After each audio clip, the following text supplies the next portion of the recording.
Welcome back to the FDIC Money Smart Series module entitled To Your Credit. I'm John Hurley, the Financial Literacy Consultant for the Apache Junction Public Library.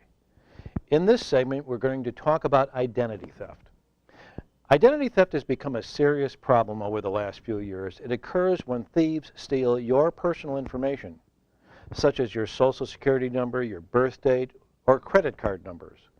These thieves might even open a new credit card or bank account using your name, or your birth date, or that same Social Security number. If bad checks are written or bills are not paid, they'll show up on your credit report, and they'll cause you problems. So what steps can you take to avoid identity theft? Here are a few ways you can minimize your risk. First, protect your Social Security number, credit card and debit card numbers, and personal identification numbers like PINs, passwords, and other personal information.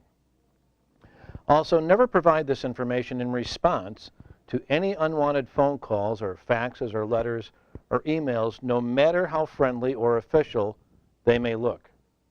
And be mindful of those who might be what they call shoulder surfing, or looking over your shoulder while you use an ATM and seeking to steal your PIN number. In case your wallet is lost or stolen, carry only identification that you need, checks and credit cards or debit cards, things like that. The rest, including your Social Security card, are best kept in a safe place. And be extra careful if you have any housemates or you let others into your house, because they might find your personal information and use it without your knowledge. And don't pre-print your Social Security number, phone numbers, or driver's license numbers on any of your checks. It's too easy for someone who sees your checks to copy this personal information and even sell it to an identity thief. And remember that you have the right to refuse requests for your Social Security number from merchants because they may have other ways to identify you. And make sure your Social Security number is not used as your driver's license number.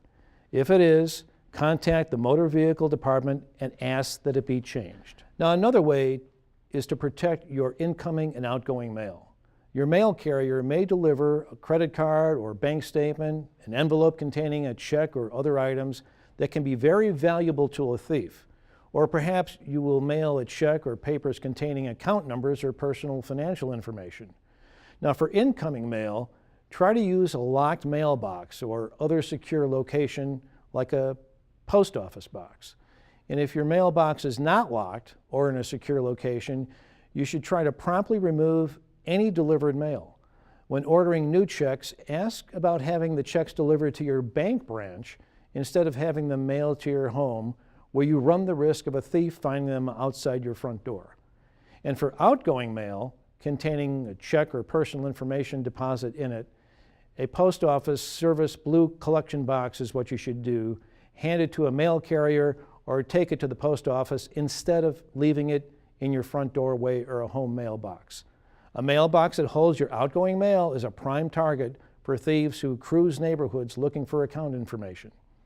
And avoid putting up a flag in your mailbox to indicate that outgoing mail is waiting. You can also sign up for direct deposit of your paycheck or state and federal benefits like Social Security.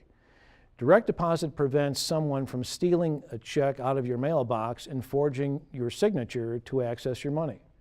Direct deposit can be very beneficial in the event of a natural disaster that adversely impacts mail delivery, such as a flood or hurricane or tornado.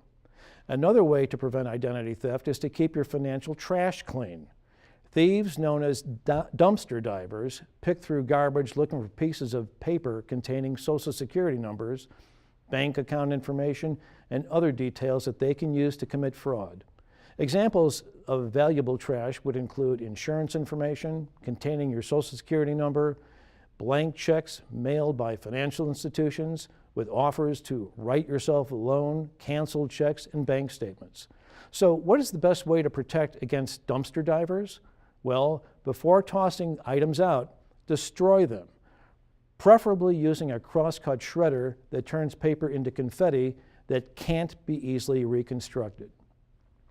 Also keep a close watch on your bank account statements and credit card bills. Monitor these statements each month and contact your financial institution immediately if there's any discrepancy in your records or if you notice something suspicious like a missing payment or an unauthorized withdrawal. While federal and state laws may limit your losses if you are a victim of fraud or theft, to fully protect yourself, you need to report the problem quickly. Contact your institution if a bank statement or credit card bill does not arrive on time. Missing financially related material in the mail could be a sign that someone has stolen your mail and/or account information and may have changed your mailing address to run up big bills in your name from another location. Also, you can avoid identity theft on the internet. Never provide bank information or other personal information in response to unsolicited emails or when visiting a website that does not explain how the personal information will be protected. Phishing scams that arrive by email typically ask you to update your account information. However, legitimate organizations would never ask you for this information because they already have the necessary information or they can obtain it in other ways. Don't respond to these emails.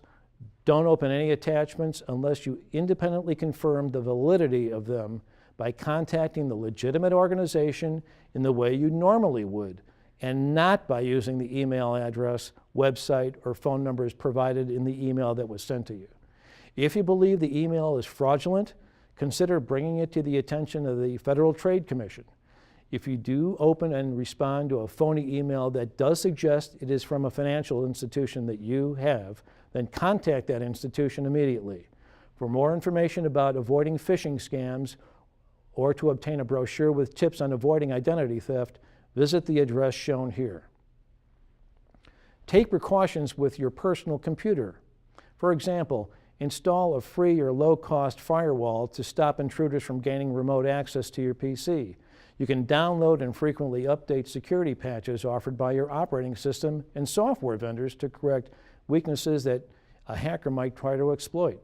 And use passwords that will be very hard for hackers to guess. For example, use a mix of numbers and symbols and letters instead of easily guessed words. Also, shut down your PC when you're not using it. For practical tips to help you guard against internet fraud, secure your computer, and protect your personal information, visit the website shown here. Be sure to review your credit record annually and report fraudulent activity. Review it carefully for warning signs of actual or potential identity theft, such as items that might include mention of a credit card or loan or lease that you never signed up for.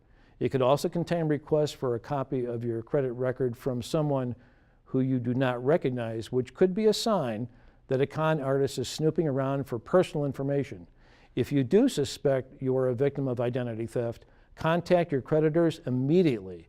Visit the FTC at www.ftc.gov/ID-theft or call 1-877-ID-THEFT. If you suspect your credit information is being used by a stranger, you can place a freeze on your credit. Many states make credit freezes free for identity theft victims, while other states, consumers must pay a fee, typically $10. For more information, please visit www.ftc.gov.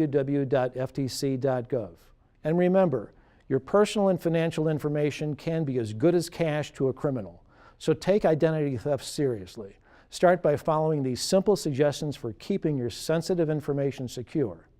Now, this concludes this segment of the FDIC Money Smart series, To Your Credit. I'm John Hurley, the Financial Literacy Consultant for the Apache Junction Public Library. Thank you for watching.